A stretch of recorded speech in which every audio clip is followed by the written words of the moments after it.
Thank you. So good morning, everyone. My name is Jon Gasparini. I'm the CTO of Brightsolid. And over the last 8 years, I've worked with organisations across the UK, Europe and North America, including most sectors, to successfully plot and navigate their cloud adoption journey. Over the course of the next 25 minutes, my aim is to share with you why I believe that a cloud migration is the start, but not the end of a cloud journey, and why modernisation needs to play a key part if you're able to unlock then the full potential that cloud can offer your organisation.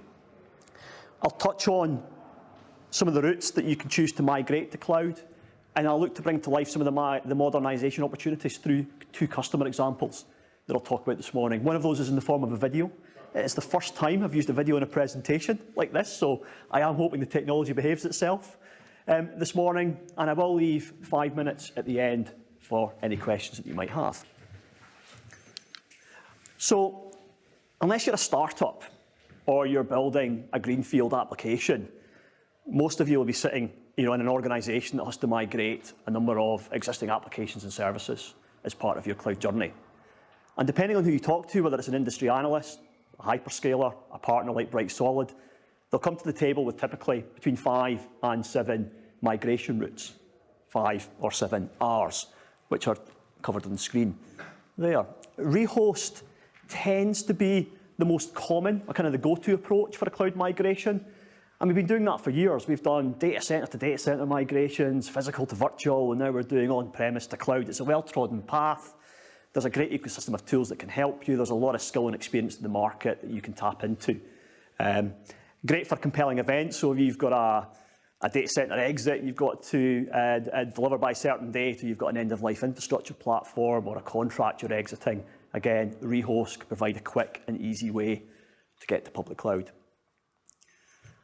I'm not a betting man, but I bet most people in this room work for an organisation that has done a repurchase. You've probably moved your email and collaboration tools to either Google Workspace or Microsoft 365 over the last few years. So you've already executed on one of these Rs as part of that journey. What I am starting to see is more organisations start to take advantage of a re-platform, either on the way in as part of a migration or once they have migrated. And I'll talk a little bit more about what I mean by re-platform and share some examples of what that might look like.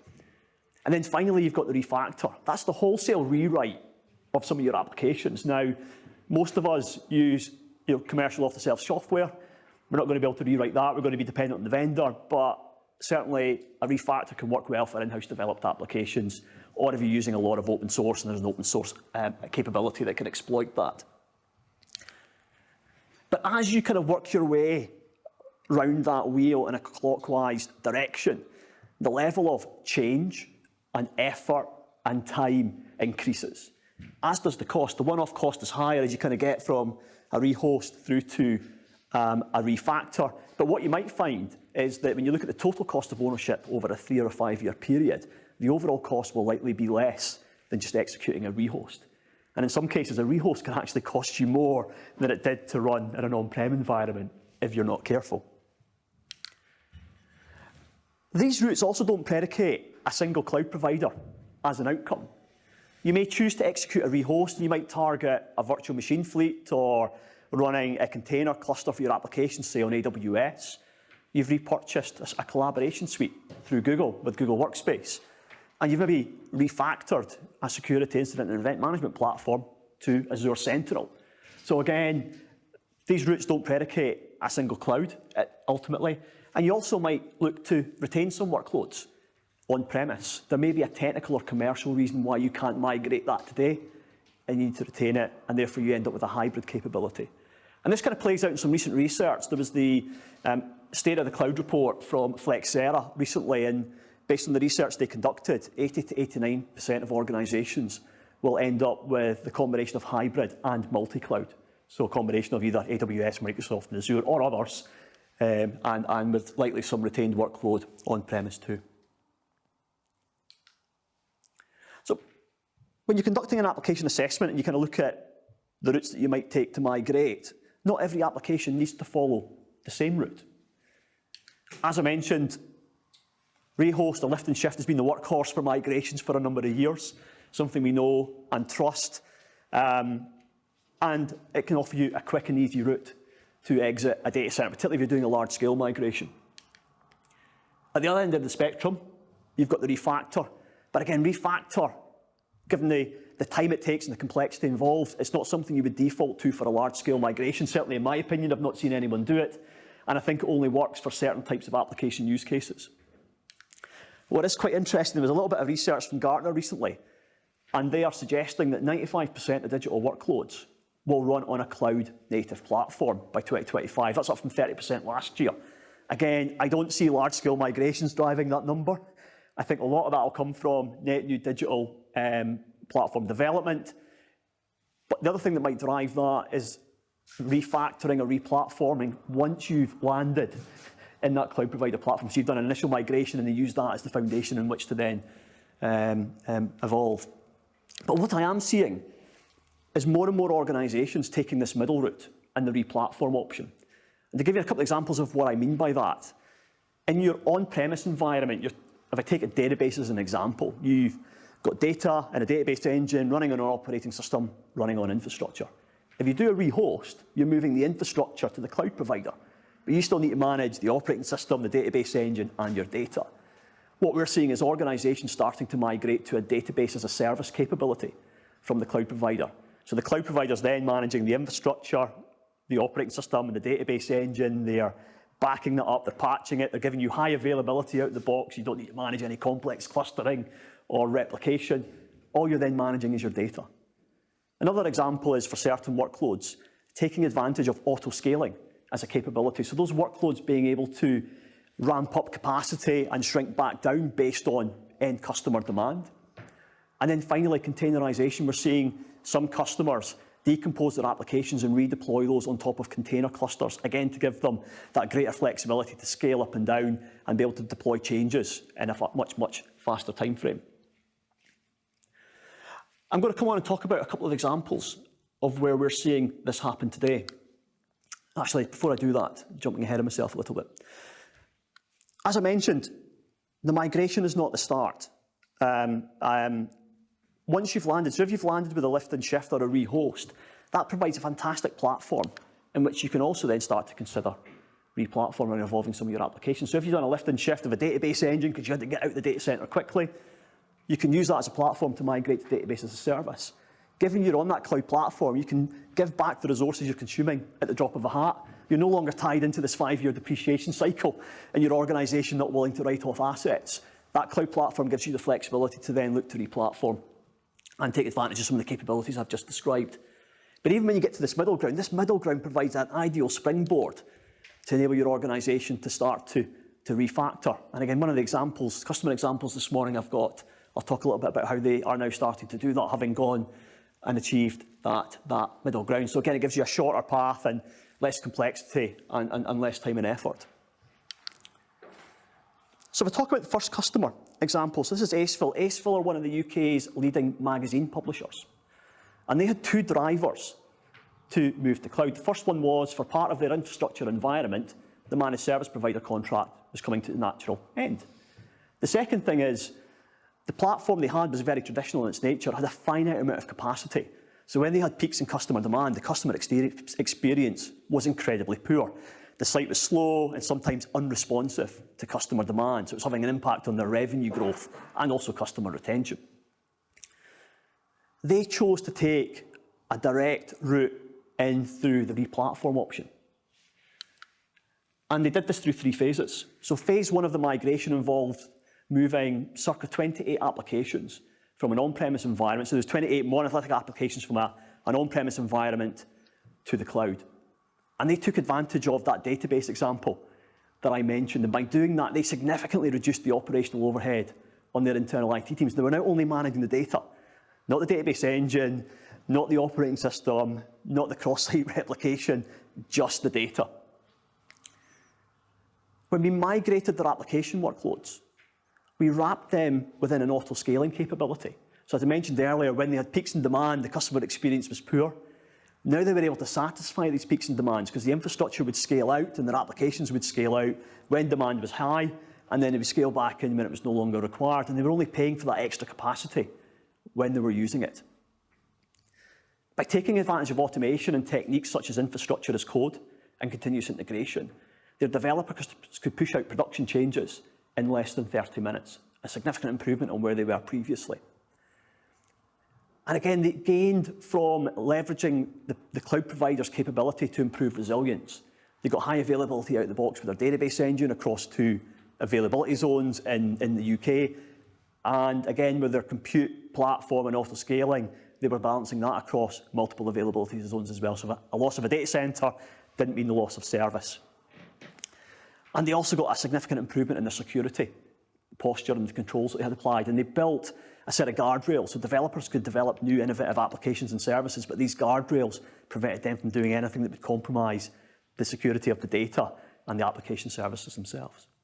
So this was the first main migration into the cloud. And then what they did is they went through another cycle of a refactor migration. So when we assessed the applications as they were coming in, we identified the opportunity for some of those applications to leverage ARM rather than Intel-based compute platforms. So the ARM compute architecture is what you have on your mobile phones and your tablets. And by doing that, they got a significant increase in performance, but for 10% less on the compute cost. So more bang for their buck.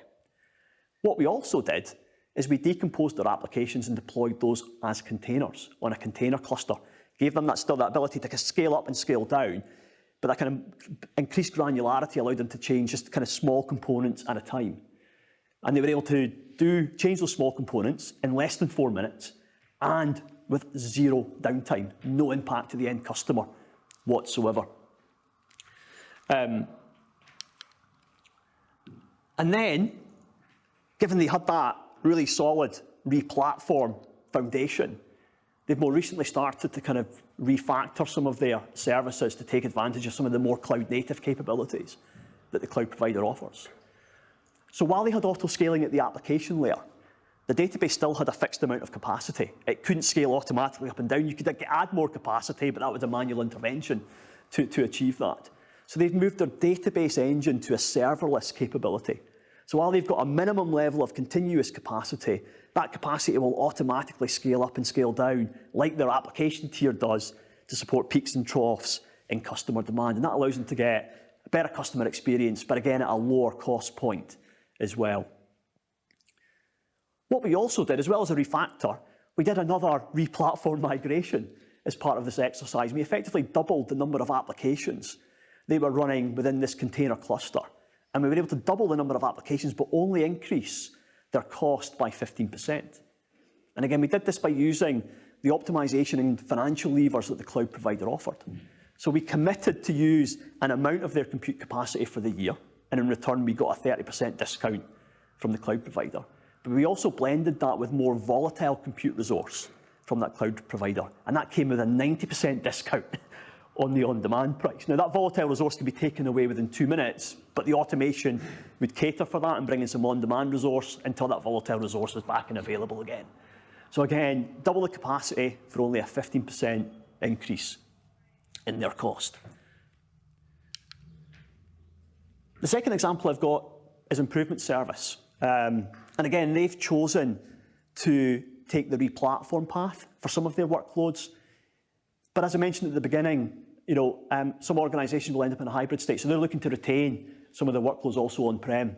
So that integration between on-prem and the cloud has been quite key for them. But rather than me talk about the improvement service journey, I've got a short video and I'll let you hear from Dominic directly. Hi, I'm Dominic Greenslade. I'm a GIS professional and the technical lead of the Spatial Hub here at the Improvement Service. The Improvement Service is the go-to organisation for local authority improvement. We're wholly owned by Scottish local authorities, and we kind of just really help them in a range of different specialities. The challenge we were looking to overcome when we came to Brightsolid was we were looking to kind of modernise our infrastructure and move towards the public cloud. And we were looking to kind of have some assistance there and overcome the skills gap with our small technical team here. So Brightsolid and I worked together collaboratively to design the new infrastructure in AWS. They then helped us by actually writing the infrastructure as code so that we could create and deploy this infrastructure, and they kind of really used their expertise to help us design it in the best practice with all of the security and resilience features that we had kind of hoped to have but were maybe struggling to do ourselves. So we decided to move towards public cloud for several reasons. We wanted to modernize our infrastructure so that it was a bit more secure and robust. And we wanted it to be resilient so that it could be self-healing. And we also wanted it to be something that we could do with a small technical team. We wanted something that was easy to deploy and expand and scale up, but also bring the costs down wherever we could. By modernizing our infrastructure, we've seen some really key points there. One was that we know that we've designed it in a way that's more secure, so that we know that there's less vulnerabilities in our infrastructure. We also know that there's going to be more frequent patching, and it's less of a burden for us to do. And we also know that our infrastructure is more resilient. We're now able to scale it up using containerization, and we're also able to have things self-heal, so it's much more resilient. So if something falls over, we know the infrastructure will just spin that right back up for us. By looking at the cloud, we really saw the most benefits when we looked to really modernize and completely change our infrastructure away from a more traditional thing to taking advantage of all of the kind of new technologies such as containerization, platform as a service and software as a service, that sort of thing. By using up Brightsolid, obviously they kind of helped expose a few more of these things that we were unaware of, but really that's where we've seen the costs come down the most and our kind of burden come down the most once that's been deployed properly. When we looked at kind of doing a straight lift and shift to the public cloud, we would certainly not have seen as many benefits as we're seeing now. For anyone looking to move towards public cloud, our advice would be seriously consider it. We've seen some real benefits from it in terms of security, resilience, and just the ease of which we're able to deploy things. It was a lot easier than we thought it was going to be, and we can really see that these benefits, you know, it's not just for big organizations, even small technical teams like myself could really benefit from those modern cloud services. I would say that reaching out and gaining some expertise from Brightsolid really helped us, because we were able to do it in a much smaller fraction of the time than we'd be able to do it than if we'd done it ourselves on our normal responsibilities. But also it was a really good learning experience. It was a way to kind of help us upskill ourselves. So just got a couple of slides just to finish off session this morning. So modernisation sounds straightforward, but it isn't without its challenges. You are introducing a level of technical change into your environment. But with the right support and capability, so whether that's skills that you've sourced internally, if you heard from Dominic, working with a partner, you can try and avoid some of the pitfalls that others have made in the past and try and plot and navigate a course that gets you there safely and also at an increased pace. But modernisation also isn't just a technology change initiative. With any journey to the cloud, it will have a material impact on the operating model of your organisation, and not just the technology operating model. It has an impact on other parts of the organisation as well. If you're regulated, it could be internal audit, finance, procurement, and so on. And it's really, really important that you look at how do you enable your people to take advantage of this great and powerful capability that you're going to put in their hands. As you heard from Dominic, working with a partner can help accelerate, and flatten that learning curve that's ahead of you. I think the other thing to be clear on is the goals. So why do you want to modernise? What sort of benefit do you and your organisation want to gain from this? Again, when you look at Aceville, for them it was around improving customer service, giving the customer a better experience when they were using their digital platform, but also customer retention. They were losing business because customers were using it and getting a bad experience. So again, growing revenue, as well as improving security and increasing the agility of IT to be able to deploy changes much faster, get new capability in the hands of the customer much quicker. Similarly for Dominic at the improvement service, again, that improved agility, improvements around security and capability. And for them, with it being a GIS and kind of data platform, it was that kind of improved insight that they can kind of tap into with this new powerful capability that they could leverage. What was quite interesting, and this was a study that was done by Forrester late last year. These were the top 5. Doing modernisation to save cost was in the bottom 5 goals. However, by modernising, you will reduce your overall costs. And we saw that with both, Dominic mentioned that in terms of their experience at improvement service, and it was a similar outcome for Aceville as well. So by default, while it might not be specifically stated in the top 5 goals, you will drive costs down by modernising, either on the way in or once you are there. Modernisation doesn't happen overnight either. As you're changing your applications and services, these things take time. However, if you break these down into kind of smaller steps, you can start to realise value a lot faster. And again, as part of the similar bit of research that Forrester undertook, for the majority of organisations, they saw modernisation as being a kind of 1 to 2 year to start to realise some of the benefits. I don't think it's that far out. And again, if you look at the examples with AceFill and also with the improvement service, they were seeing benefits in the 4 to 6 month period. And that was by breaking things down and going through multiple iterations. You don't have to make it a big bang, which takes a longer time and actually probably introduces a lot more risk. By breaking it down, smaller steps, you can start to realise some of that benefit a lot faster. And if I'll even look at AceFill as an organisation, as I mentioned, they've gone through 3 waves of this. And we've been working with them for around about 18 months. So they've been on the journey for 18 months. But their first benefits were realised around about month 4 in that journey. And again at month 12 and now at month 18. So this brings me to the end of what I was planning to share this morning. I'm happy to take any questions at this point. I'll hang around after the session this morning if you want to grab me, and I'll also be floating around the Brightsolid stand upstairs as well. But I really appreciate you taking the time to come along and listen to me this morning. Thank you.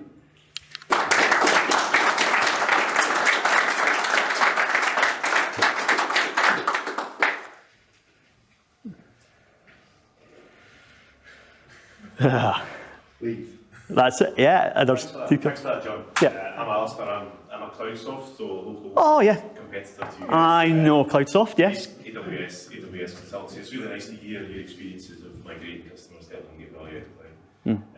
Always fun to hear the horror stories as well, and things that haven't gone so well, but I appreciate you're not really going to do that. I've seen over the last 8 years. I've seen a few challenges, and I've also been involved in recovering, not challenges that I've introduced, but recovering from challenges that others have made. What I find, what I would encourage, and I've done a few other webinars around some of the more general challenges, is look, work with a partner, work with someone who understands how to do this initially. Even if it's 1 or 2 people blending into your team, you've got no idea how much benefit that'll bring and how much pain that will avoid. I've seen it many times where as a partner I've been brought in to recover a project that the customer felt they could do themselves, and got themselves into a little bit of bother, whether it's been unreliable or cost is shot through the roof or security's not been great. So some upfront help can pay dividends in the long run.